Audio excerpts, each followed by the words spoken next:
Büyü ve nazara inanan insanlar çok fazlasıyla var. Bu konuya değinmek ister misin? Nazardan bahsedeyim öncelikle. Şamanın gözünde nazar aslında bir açık kapıdır. Aman bir şey olmasın, nazar değmesin dediğin zaman bir korkuların olduğu için bunu diyorsun. Şaman inanır ki bir korkun varsa onu zaten yaşayacaksın ki onu dönüştür diye. Sana zaten evren hizmet edecek bunun için. Nazar aslında böyle bir şey. Nazar değer korkusuyla bir şey yaptığın zaman onu yaşama ihtimalini arttırıyorsun. Onu yaratma ihtimalini arttırıyorsun. Çekim yasasından bahsederken biraz değinmiştik buna. Yani bir şeyle ilgili bir korkumuz varsa enerji alanımız öyle bir koku yayıyor ve ona uygun olayları çekmeye başlıyoruz kendimize. Yani bir şeyden korkuyorsak korktuğumuz şeyi yaşayacağımız olayları çekmeye başlıyoruz. Çünkü o korkuyu besliyor oluyoruz o zaman. Biz o korkularımızı, o yaralarımızı, o izlerimizi dönüştürdüğümüz zaman başka şeyler yaşamaya başlıyoruz. Çünkü enerji alanımızın da kokusunu değiştirmiş oluyoruz. Çünkü evren de ona göre olayları karşımıza çıkarmaya başlıyor bu sefer. Nazar aslında böyle bir şey. Bir açık kapıdır ve oraya bakıp dönüştürdüğün zaman başka şeyler yaşamaya başlıyorsun. Ben kendimden örnek vermek istiyorum.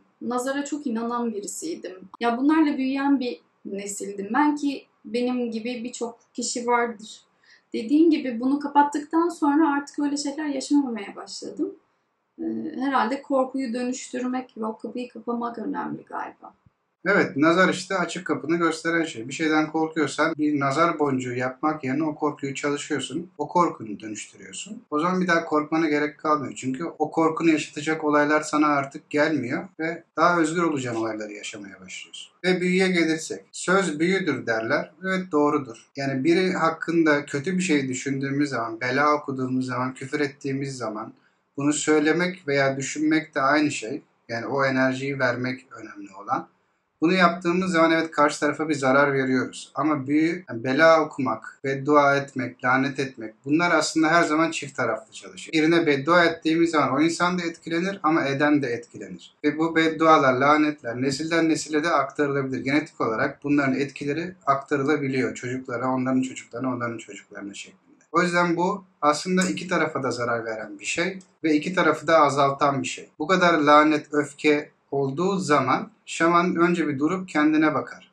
Bunun bendeki karşılığı ne diye bakar. Hissini takip eder ve o hissin ilk oluştuğu ana gider. O ana gidip o hissi dönüştürdüğü zaman aynı olaya, aynı tepkiyi, o öfkeli, o lanet okuyan tepkiyi artık bir daha vermez zaten. Bu arada buna o kadar alıştırılmışız ki bela okumayı vesaireyi dilimizden çıkardığımız zaman veya bu hareketi yapmadığımız zaman gerçekten hayatın daha da düzeldiğini ben kendim yine hayatımdan örnek vermek istiyorum. İşte Allah'ından bul bilmem ne kelimeleri bile dönüp seni buluyor. O yüzden Evet, dediğin hani gibi dönüp dolaşıp seni bulur da der atalarımız. Evet, doğrudur. Dönüp dolaşıp seni bulur. Sen de yaşarsın çünkü aynı şeyi karşı tarafla birlikte. Her zaman iki taraflı çalışır bunlar.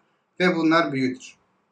Hani büyü için illa işte kurbağa bacağını keselim, bilmem ne dağındaki şu çiçeğin köküne acık ona değdirelim, işte bir yan bakalım bazı böceklere falan, böyle bir şey değil. Söz büyüdür derler, evet bu doğrudur. Bunun tersi de doğrudur ama. İlla bela okumak, küfür etmek değil de seni seviyorum demek de bir büyüdür. Bugün muhteşem görünüyorsun demek de birine.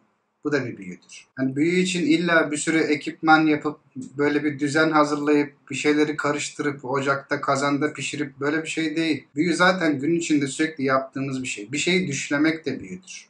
Dünyanın en güzel halini düşlemek de bir büyüdür. Ve bunu nasıl kullanacağımız yine bizim elimizde olan bir şey. Belayı, laneti, bu enerjileri besleyerek de kullanabiliriz. Güzelliği, hafifliği, özgürlüğü besleyerek de kullanabiliriz. Yani insanlar bunun gücünden belki de biraz korkuyor olabilirler. Veya büyü deyince aklına sadece kötü şeyler geldiği için korkuyor olabilirler. Ama aslında gün içinde, günlük yaşamda sürekli yapılan bir şey. Söylediklerimiz, yaptıklarımız, ettiklerimiz, kullandığımız kelimeler, yazdığımız hayaller, söylediğimiz sözler, bunların hepsi büyüdür. Yani özetle teknik olarak büyü çevremizdeki şartları değiştirmemiz için yaptığımız bir hareket aslında. Bunu olumlu, olumsuz veya işte çok dağıldım mı ben? Yani ne olduğu tam bilinmediği için insanlar daha korkuyla yaklaşıyor ama aslında sürekli yaptığımız bir şey, gün içinde sürekli kullandığımız bir şeydir büyü. Bunu dünyayı güzelleştirmek için, daha özgür, daha hafif bir hayat yaşamak için de kullanabiliyoruz. Veya daha ağırlaştırmak için, daha ağır bir hayat yaşamak için de kullanabiliyoruz. Dediğim gibi bu her zaman tercihtir. Daha önce başka bir videoda da bahsetmiştik. Hani şamanın gözünde iyi kötü diye bir şey olmuyor, tercihler oluyor. Ve bu tercihlere göre yaşıyoruz. Ektiğimiz şeyi biçiyoruz. Bela okuyup, lanet okuyup, bunların tohumlarını ekersek bunların meyvelerini yemeye devam ediyoruz.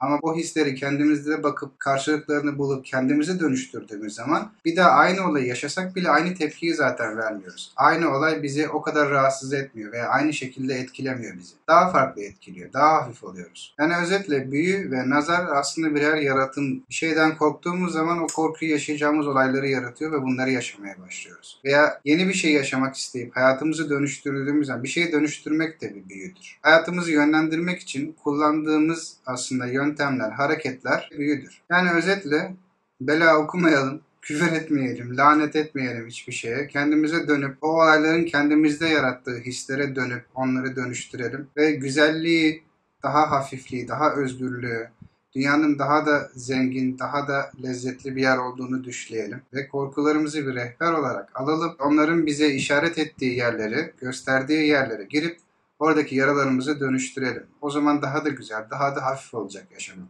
Dünya çok daha da güzel bir yer olacak o zaman.